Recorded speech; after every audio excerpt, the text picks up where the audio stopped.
మొదటి సమూయేలు గ్రంథము 18వ అధ్యాయము 9వ వచనం చదవండి. కాబట్టి నాటి నుండి సౌలు దావీదు మీద విషపు చూపు నిలిపెను.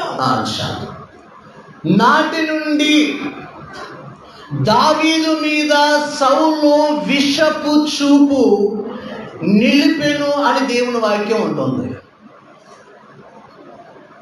దావీదు గొలియాతును జయించడానికి ముందు, గొలియాతును చంపడానికి ముందు, గొలియాతు ఇశ్రాయేలీ దగ్గరికి వచ్చి ఒక సవాలు విసిరాడు.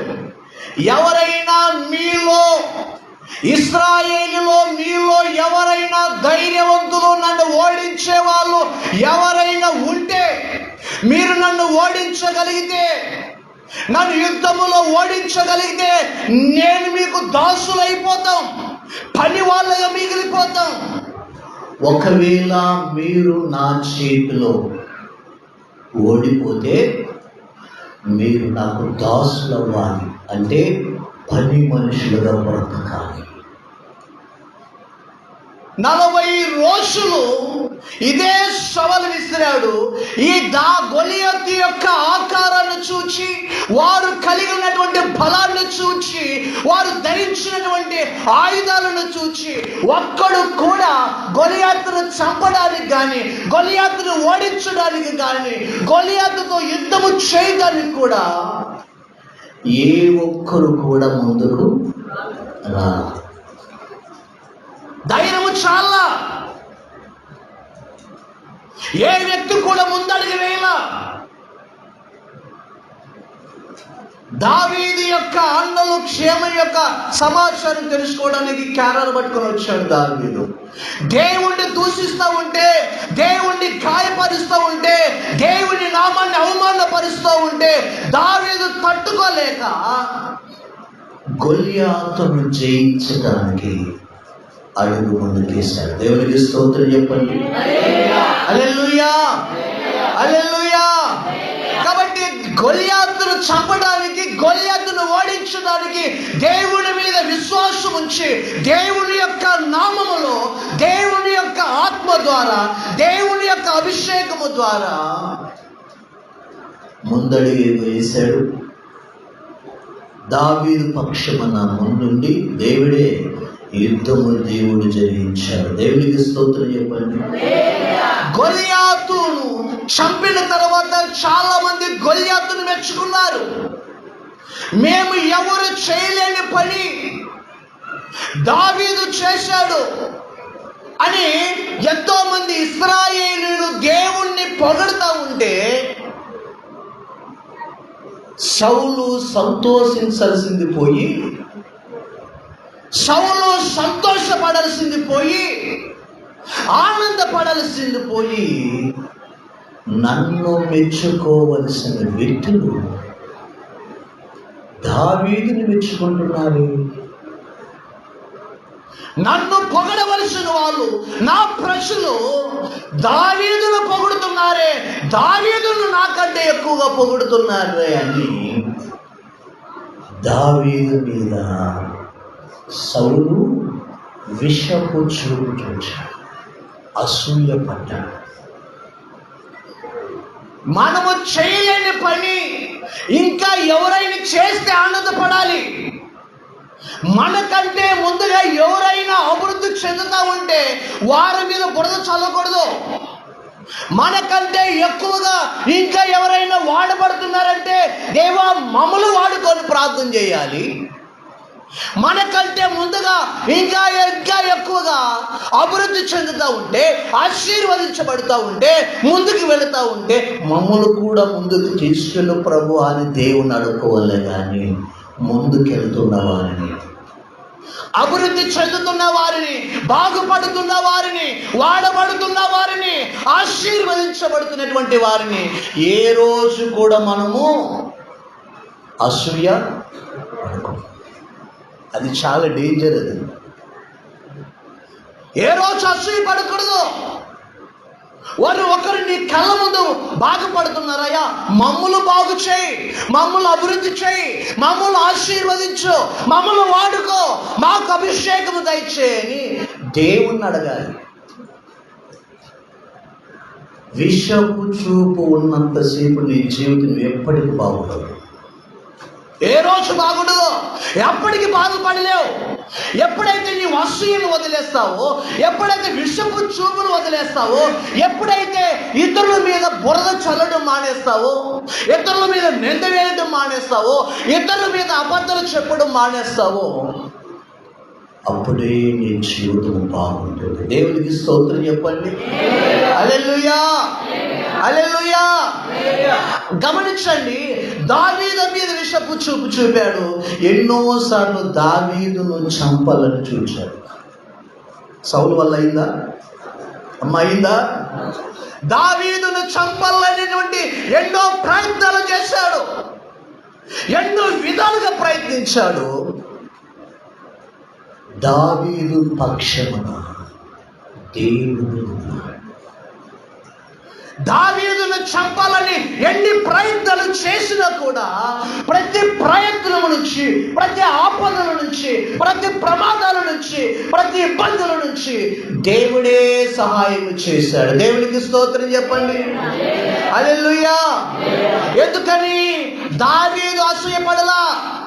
నాకంటే బలవంతుడు, నాకంటే వీరుడు, నాకంటే బలమున్నవాడు, నాలాగా అభిషేకం కలిగిన వాడు ఎవడు లేడని దావీదు ఏ రోజు ఎప్పుడు కూడా అన్నా. దావీదు ఏమనుకున్నాడు తెలుసా? అయ్యా, ఈరోజు బ్రతుకున్నానంటే, అయ్యా ఈరోజు ఇంతగా నన్ను హెచ్చించావంటే, ఇంతగా ఆశీర్వదించావంటే, ఈ స్థితిలో ఉన్నానంటే, ఈరోజు సంతోషంగా ఉన్నానంటే నీ కృప, నీ దయ ప్రభు. అంతే. దావీదు కోరుకుంది ఇదే. ఎక్కడో ఉన్న నన్ను అడవిలో, ఎడారిలో ఎండిన జీవితంలాగా బ్రతుకుతున్న నా జీవితాన్ని మార్చేసి రాజుగా చేశాను. ఈ రోజు ఉన్నానంటే నీ దయ ప్రభు, నీ కృప. ఆలోచించండి. కానీ దావీదు ఎదుగుతూనే ఉన్నాడు, సౌలు జీవితం దిగజారిపోతూనే ఉంది. కారణం ఏంటమ్మా? చెప్పాలి గట్టిగా, గట్టిగా చెప్ప. ఎంతమంది ఉన్నారు ఇక్కడ? అమ్మ నవ్వండి, చెప్పండి. ఎందుకు సౌలు అభివృద్ధి చెందలేకపోయాడు, ఆశీర్వదించబడలేకపోయాడు? ఎందుకు అంటే సౌలు దావీదు మీద విషపు చూపు చూపాడు, దావీదు మీద అసూయ పడ్డాడు.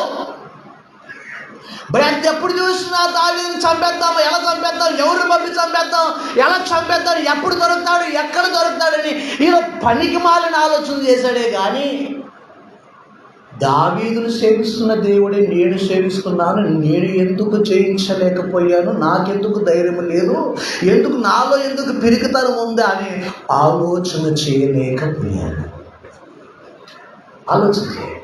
ఆలోచించలేకపోయాడు. అందుకోసమే సౌలు జీవితం దిగజారిపోతా ఉంది, దావీదు జీవితం బాగుపడుతూనే ఉంది. దేవునికి స్తోత్రం చెప్పండి. హల్లెలూయా, హల్లెలూయా. సౌలు జీవితం దిగజారిపోతా ఉంది, కిందగా పోతా ఉంది. దావీదు మాత్రం ఎదుగుతూ అంచెలుగా అభివృద్ధి చెందుతూ అంచెలుగా ఆశీర్వదించబడుతూ ఇశ్రాయేలులందరికీ దేవుడు రాజుగా చేశాడు. సౌలు స్థానంలో దావీదును దేవుడు ఎన్నుకున్నాడు. దేవునికి స్తోత్రం చెప్పండి. ఎందుకు ఎన్నుకున్నాడు? సౌలులాగా అసూయపడలా, సౌలులాగా జీవించలా. దావీదు దేవుని మీద ఆధారపడ్డాడు, ప్రేమ కలిగి బ్రతికాడు. కాబట్టి ఈరోజు ఎవరైనా సరే, విశ్వాసులైనా సేవకులైనా ఎవరైనా సరే, ఏ వ్యక్తి మీద కూడా అసూయ పడకూడదు. ఏ వ్యక్తి మీద అసూయ పడకూడదు. ఒకవేళ వాళ్ళు బాగుపడతా ఉంటే, ఒకవేళ వాళ్ళు బాగా వాడబడతా ఉంటే, ఒకవేళ ఒక మంచి పరిచయం వాళ్ళు చేస్తూ ఉంటే, అయ్యా వారిలాగా నన్ను కూడా వాడుకో, వారిలాగా నన్ను పరిచయం చేయి, నన్ను ఏమి చేయాలి, ఎలా బ్రతకాలి, ఎలా నడవాలి, ఎలా జీవించాలి నాకు నేర్పయ్యా, నాకు బోధించు, నన్ను వాడుకో, నన్ను అభిషేకించు, నా ప్రార్థన ఆలకించు అనుకున్నప్పుడే నువ్వు బాగుపడదు. ఒకరిని చూచి నువ్వు ఓర్వలేకపోతే, ఒకరిని చూచి నీవు ఓర్చుకోలేకపోతే, ఒకరిని చూచి నీవు కూలిపోతా ఉంటే నీ జీవితం సౌలు జీవితం లాగా దిగజారిపోయిన జీవితం వద్దు, అభివృద్ధి చెందుతున్న దావీదు జీవితం లాగా నీ జీవితం ఉండాలి. దేవునికి స్తోత్రం చెప్పండి. చప్పట్లు కొట్టి దేవుని నామాన్ని మహిమపరచండి. హల్లెలూయా. కాబట్టి సహోదరి సహోదరులారా, నువ్వు బాగుండాలి, నువ్వు ఆత్మీయతలో ఎదగాలి, ఒక మంచి స్థానంలో ఉండాలి, ఒక మంచి విశ్వాసంగా బ్రతకాలి, ఒక మంచి నీ జీవితాన్ని కాపాడుకునే వారిగా ఉండాలి, పనికొచ్చే పాత్రగా నువ్వు ఉండాలంటే నీలో ఎటువంటి ఆశయం ఉండదు. నా జీవితంలో చాలా అనుభవించానండి. సేవ జీవితంలో ఎన్నెన్నో అవమానాలు, ఎన్నెన్నో నెందులు, ఆటంకాలు, బాధలు, అసూయలు, ఇబ్బందులు ఎన్నో ఎదుర్కొన్నాను. నా మీద అసూయపడిన వాళ్ళందరూ అలాగే కిందికి వెళ్ళిపోయారు. దేవుడు నన్ను మాత్రం పడిపోకుండా కాబట్టి దేవుడికి స్తోత్రం చెప్పండి. అంటే ఎందుకు నేను ఈ విషయాలు చెప్తున్నానంటే, సహోదరి సహోదరులారా, మనం అసూయపడడానికి, కోపడడానికి, ద్వేషించడానికి, నిందలు వేయడానికి, అబద్ధ సాక్ష్యం చెప్పడానికి మనం లోకస్తులు కాదు, మన చీకటి సంబంధులు కాదు, మనము దేవుని సంబంధులము. మనలో ఎటువంటి ఆశయ, ఎటువంటి కలహాలు, ఎటువంటి కక్షలు, ఎటువంటి పదలు ఉండకూడదు. మనలో ప్రేమ ఉండాలి, మనలో ఆత్మ ఫలములు ఉండాలి. దేవునికి స్తోత్రం చెప్పండి. హల్లెలూయా. నీవు బాగుండాలి, నీ కుటుంబం బాగుండాలి, నీ పిల్లలు బాగుండాలంటే నీ ఎవరిని ద్వేషించొద్దు, ఎవరిని దూషించొద్దు, ఎవరిని వేదన మోపొద్దు, ఎవరి మీద అబద్ధ సాక్ష్యం చెప్పొద్దు, ఎవరి మీద నిందలేయద్దు. కానీ నీతిగా బ్రతుకు, పరిశుద్ధంగా బ్రతుకు, కృతజ్ఞత కలిగి బ్రతుకు. దేవుడు తగిన సమయం ముందు దేవుడు నేను హెచ్చిస్తాడు. దేవుడికి స్తోత్రం చెప్పండి. మరొక వచ్చిన చదువుని ముగించుకుందాం. ఆదికాండము 37వ అధ్యాయము, ఆదికాండము 37వ అధ్యాయము 11వ వచనం.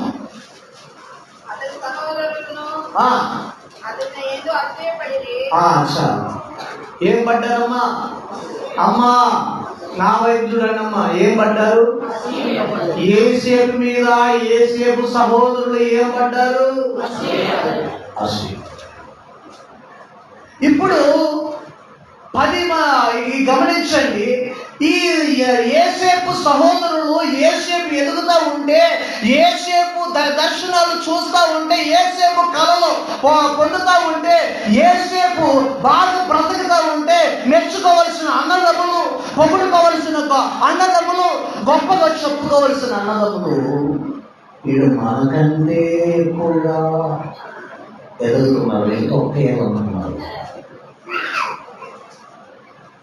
మనకంటే చిన్నోడు, మనకంటే వయసులో తక్కువవాడు, అనుభవంలో తక్కువ ఉన్నవాడు మనకంటే ముందుగా దర్శనాలు చూస్తున్నాడే అని అసూయపడ్డారు. అసూయపడిన తర్వాత అదే అసూయతో, అదే కక్షతో ఎండిపోయిన బావికి పడేశారు. గమనించండి, కారణం ఏంటి? అసూయ. ఆ ఎండిపోయిన బావుల నుంచి తీసి ఇస్మాయేలుని అమ్మివేశారు. ఎవరు? బయటలు కాదు, బయట స్నేహితులు కాదు, తెలియని వాళ్ళు కాదు, ఒక తండ్రికి పుట్టినటువంటి వాళ్ళే ఏం చేశారు? యోసేపును అమ్మివేశారు, కన్న తండ్రిని బాధించారు.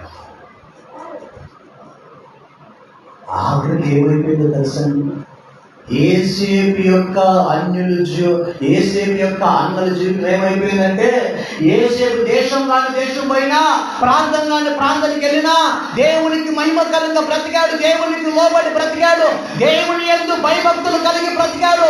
వారిలాగా బ్రతకకుండా ఒక ప్రత్యేకమైన జీవితం జీవించాడు.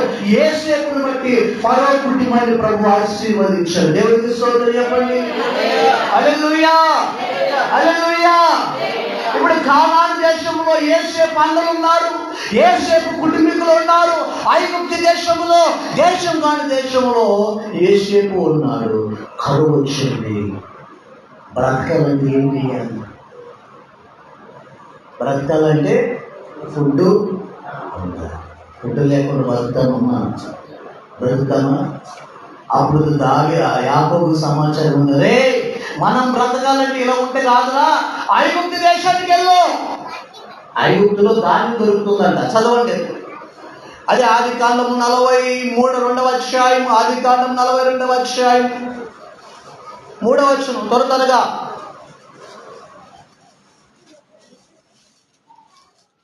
చదవండి. భారముగా ఉండేది కనుక వారు ఐగుప్తు నుండి తెచ్చిన ధాన్యము తీసివేసిన తర్వాత మరి తండ్రి, మీరు మరలా వెళ్ళి మన కొరకు కొంచెం ఆహారం కొనుడని అనగా.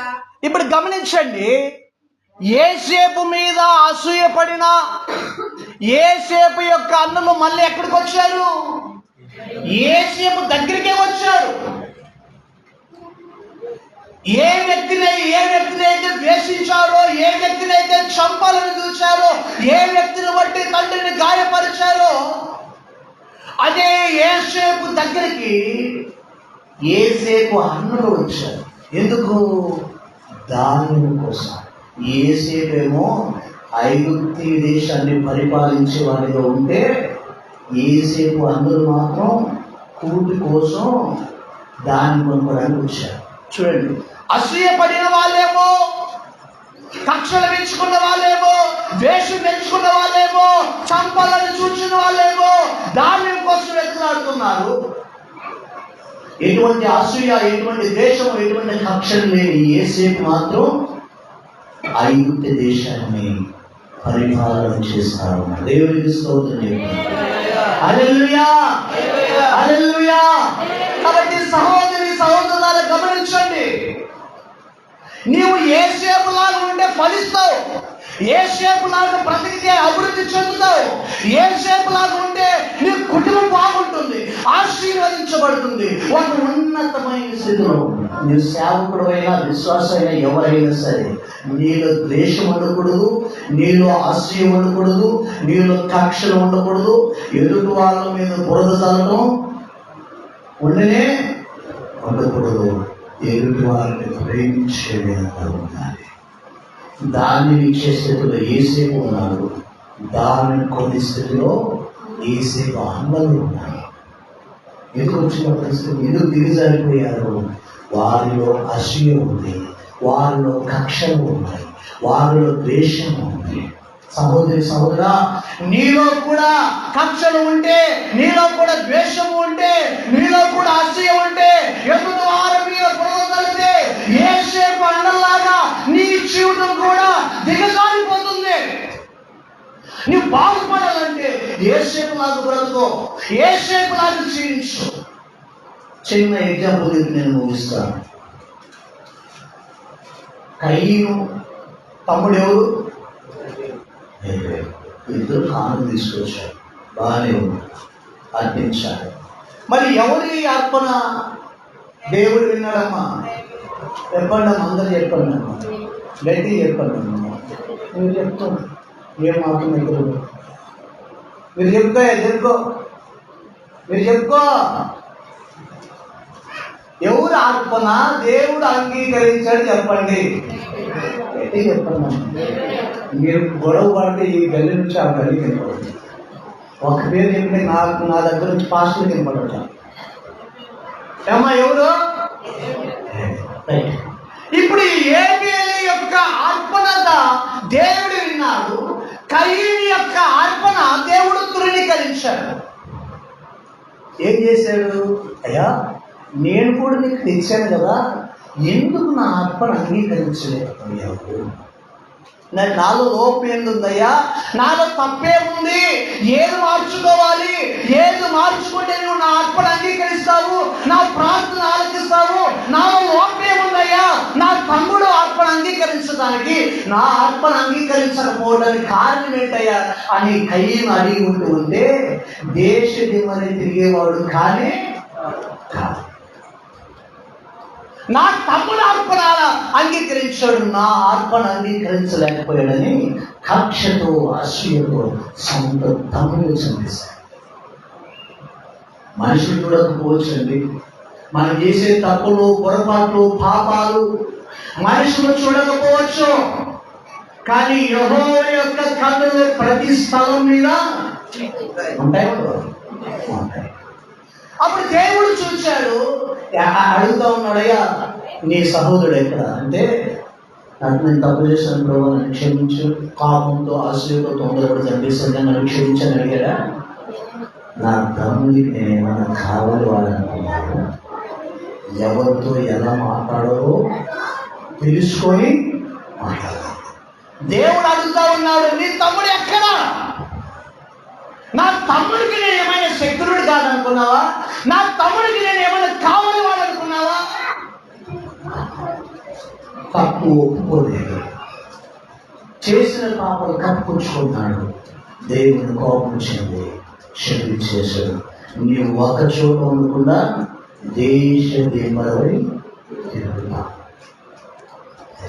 నాశనం అయిపోయింది కలిసి.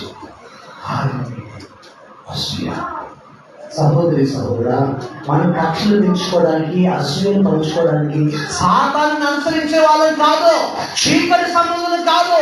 చీకటిలో నుంచి దేవుడు మనల్ని ప్రత్యేకించాడు. ఆత్మ సంబంధులుగా, దేవుని సంబంధులుగా, పర సంబంధులుగా దేవుడు ఎన్నుకున్నాడు. కాబట్టి మనం దేవుని పోలే నడుచుకోవాలి. అపోస్తలుడైన పౌలు అంటాడు, నేను క్రీస్తును పోలి నడుచుకుంటున్నాను కనుక మీరు నన్ను పోలి నడుచుకోండి. నీవు ఎవరు పోలి నడుచుకో? క్రీస్తును పోలి నడుచుకో. సహోదరి సహోదరుడా, అసూయపడిన వాళ్ళు బాగుపడినట్లు, అసూయపడిన వాళ్ళ జీవితంలో అభివృద్ధి చెందుతున్నట్లు, అసూయపడిన వాళ్ళు ఒక ఉన్నతమైన స్థితిలో ఉన్నట్లు పరిశుద్ధ గ్రంథంలో ఎవరు లేదు. అటువంటి అసూయతో ప్రేమ కలిగి బ్రతుకు. ఏదైనా నీ ప్రార్థన ఆలకించలేదంటే, అయ్యా ఎందుకు నా ప్రార్థన ఆలకించలేవు తెలుసుకో, సరి చేసుకో, నీ జీవితాన్ని సరి చేసుకుని ప్రభువుని అడుగు. అయ్యా వారిని ఆశీర్వదించే విధంగా నన్ను ఆశీర్వదించని అడుగు, వారిని అభిషేకించిన విధంగా నన్ను అభిషేకించే అడుగు, వారికి జ్ఞానం ఇచ్చిన విధంగా నాకు జ్ఞానం తెచ్చే ప్రభు అడుగు, వారిని వాడుకునే విధంగా నన్ను వాడుకోవయ్యా, నన్ను అభివృద్ధి చేయయ్యా, నన్ను పనికొచ్చే పాత్రగా చేయండి. నువ్వు ఈ విధంగా అడిగితే దేవుడు ఖచ్చితంగా నీ ప్రార్థన దేవుడు వింటాడు. కాబట్టి ప్రతి ఒక్కరూ ఇటువంటి ద్వేషాలకు, కక్షలకు దూరంగా ఉండి ఆత్మఫలంలో జీవించిన వారిగా ఉండాలని ప్రభునామంలో మనం చేసుకున్నాం. దేవుడి మాటలు దీవించి ఆశీర్వదించుకుంటాం.